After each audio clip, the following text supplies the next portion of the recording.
I am absolutely and utterly a believer in hard work. I'm a proponent of hard work. I have all this money and all I do is work. My entire life is work. This podcast is work. I'm getting in the car. I'm going to another meeting. Work. I'm going to fuck a bitch. That's work. People who are in charge of the world don't care about anyone but themselves. They don't care about you, whether you're gay or straight. They're not interested. What they're interested in doing is controlling the minds of people and affecting the way people operate in a way which is beneficial to them. I don't want to get too political on this podcast and say what they're really doing because the video will get taken down. Once you get to a certain level of incomes and wealth, everything becomes free. And that's what I'm like now. I don't know the price of anything I eat or buy. If it's not a house or a car, even most supercars, G, I don't even know. Most recently, there was allegations, right? Yep. To do with human trafficking and stuff like that. Oh, we'll talk about that. For every dollar you make, for every pound you take, you took it from someone else. You don't make money, you take money. You're not the Federal Reserve. You can't create money from thin air. Every single pound in your bank is money you took from someone else. Who is the real Andrew Tate? It's a good question. What's going on, everyone? Welcome back to the CEO Cast, the #1 place for showcasing business and entrepreneurship. Now today, you lot are in for a special episode. I'm with the 4-time kickboxing world champion, the top G, Mr. Producer, the one and only Andrew Tate himself. Come on, let's get a round of applause for that one. Come on, people. Bro, I'm very happy with that. I'm very happy with that introduction. Thank you very much. Yeah, No, you included the top G and everything. I'm happy with it. You got it, brother. You got it. What are you saying? How's your day going? It's going good, man. I'm breathing, Yeah. which is a good start. You know, surviving on the breadline, you know, getting the bills paid. I'm doing all right. Especially in London where, you know, things are hot all the time. Yeah, like you things say. are hot. Yeah, the world's kind of getting like that for me now. Ever since I conquered TikTok, I can't go anywhere. Yeah. Everywhere I go, it's just people, hey, it's Top G. And some people love me. Some people hate me. Yeah. You know, and in certain parts of the world, that's not a big deal. In other parts of the world, I'm a bit on edge. So. How long would you say you've been conquering TikTok for? Like, how long? Because it seems like you kind of spawned out of nowhere, almost. I put a plan together to conquer TikTok 4 months ago. Yeah. And I've now completed my conquest. Yeah. So, bro, done. So I conquer TikTok faster than the nation states conquer countries, bro. 4 months, I put a plan together, boom, done. Now it's mine. I own it. Yeah. Finished. Didn't spend a penny. Didn't spend a single penny on advertisements. I don't even have a TikTok account myself. Yeah. I just put a plan together. We made it happen, and it's done. So. I want to get to that plan later on because from what I've thought, I haven't asked you directly. I'm going to ask you on this podcast, but it seems like a genius strategy. I think I know what it is. Yeah, I'd like to say I know what I'm doing, right? Yeah. I must be doing something right. Yeah. Because life seems to be going pretty well. So we put the plan together and then we executed it. And a lot of the time, it's not just the plan; it's the execution and the tenacity behind the execution. Yeah, we were tenacious, like we always are, and we moved with speed and we got it done. Before we get into it, make sure you subscribe and set the bell notification to all so you never miss a single episode. You know what? This is why I wanted to get you on, because a lot of things that you say, a lot of clips that I see resonate with me. Like, you see this, your typical motivational speech, that shit don't motivate me, I'll be honest. There was a speech I remember about how much you want to succeed if you know, something to do with breathing. There's a guy called Eric Thomas. Yeah. That shit, I remember everyone was like, yeah, that's so motivational. It didn't hit me. Yeah. I'd rather have Andrew Tate call me a brokey, call me a fucking wagey. Actually, I'm not wagey, but I'd rather that shit motivates me. Well, you know what I mean? Yeah, and that's the thing about the way I talk and the things I say. Some people find it inspirational, and some people are upset by it, and their ego prevents them from learning from it. Yeah. But it's the kind of people who are really genuinely upset by what I say are the kind of people who can't truly learn anything and become successful in life. Yeah. I obviously know what I'm talking about to some degree, right? So if Mike Tyson walks in here and tells you he's going to teach you how to box and says you can't fight, you're a pussy. If that upsets you, then you can't learn, right? It's Mike Tyson. Just shut up and listen. Yeah. If someone, Richard and me, comes along and says, Andrew, you don't know shit, you're a dumbass and you're a brokey, I'm going to sit there and go, okay, maybe I am a brokey, Elon.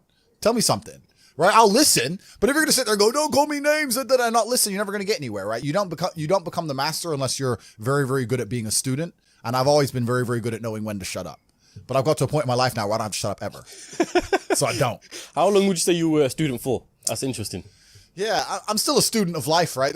Nobody knows everything. And there's still a lot of people who I respect and will always respect and always am quiet around and treat with absolute respect. But I've been learning for a very, very long time. I've always been very, very observant, trying to pay a lot of attention. And life really doesn't have to be that complicated. When you see somebody that has something you want, you just got to try and work out how they got it. Yeah. And that's the missing part. Most people see people with things they want and they don't do the second half. They don't try and work out how they got that thing. Oh, my man has a Ferrari. Okay. I wish I had a Ferrari. Okay. They don't sit there and go for an hour. How did he get a Ferrari? It doesn't cross that part is the part they don't want to do, right? They just go, oh, here's a Ferrari, wish I had a Ferrari, and they go back to TV. Yeah. And that's why they lose. You know what? Here's where I want to start, because I feel like this point here is probably the point of which your whole life revolves around, right? I want to say, in my opinion. And that's the Matrix. Yep. Yeah? I want you to kind of break that down and explain it, because obviously I'm assuming you get the name from the film and the whole, what the film's about. Yep. But if you have to relate that to your life and life in general, what exactly is the Matrix? When I talk about the Matrix, I'm talking about the systems which have been created by society, which are deliberately designed to enslave. In the movie, the Matrix were used for our body heat, but here in this Matrix, we're used for our efforts and our energies. And you're existing inside of a system which is deliberately rigged to make the rich richer and for the poor to stay poor. Yeah. And you can sit there and get upset about it. You can sit there and cry about it and say the system needs to change, which is what some people do, socialists, XYZ. But I know that's a waste of time, right? That's futile. The best thing to do is to understand the rules of the game and find a way to win. So yes, the game is rigged. Yes, the rich are always going to get richer. Yes, the poor are always going to struggle. And that's the way the game is set up. So you still need to find the best move on the chessboard. There's no point sitting there saying, I want to play a different game, because that's never going to happen. Because the people with the money are the people who have the control and they have the power. And why would they have the game set up any other way? Why would they change it? Right? It's also the basic of economics. I think a lot of people don't understand the true basics of economics. And the basics of economics state that even giving money to the poor, it ends up back in the hands of the rich. There's no way to stop the rich getting richer. I've already explained this before, but I remember during COVID when they did the stimulus checks and they passed out all this free money to everyone, $1,000. In England, they gave a lot more money, but in America, everyone got like $1,400 each and everyone was happy about it, saying, oh, he's giving money to the poor. Yeah, but what do those poor people spend that money on? They Amazon stock tripled because they all went to Amazon. So Jeff Bezos got richer, right? But the fact is that there's less companies than there are people. All those $1,400 checks amongst all those people at the bottom ended up in the hands of a few companies. And the rich got richer, and you can't stop it. Doesn't matter if those people invested their money. Doesn't matter if they bought stocks. Doesn't matter if they bought a crypto. Doesn't matter if they bought a house, whatever. The people who have the assets and have the companies and have the control are always going to end up getting control of the currency, and they're always going to be richer. So that's kind of how it works. And it's getting worse and worse. It's have-nots and have-yachts. I think it's all about being an opportunist, right? Because there's a lot of crypto people here right now. And I remember you was on your video or something. Crypto was at a point where it was like £3,000. So what's that, about $5,000? I want to say something like that. I think more or less everyone here bought some. Yeah. But the whole general public thought it was going to shit. Yeah. And the opportunity there, no one grabbed it. Yeah, and that's another thing about opportunities, right? Because you have to be positioned to take advantage of opportunities. Yeah. It's like in chess, they say good moves come from good positions. It's true. You can't find a good move from a terrible position, right? If you're sitting at home with no money, it's hard to invest in Bitcoin at $1. Doesn't matter what it goes to, right? You got to be in a good position to take advantage of things. You've always got to be in a position where you have a good network, you have good information, you have some kind of liquid money, you have the ability to survive without that money, you can take a risk. Like, it's hard to set yourself up. I'm in a position now where I'm in the NBA. I'm an NBA player. I can never go broke again.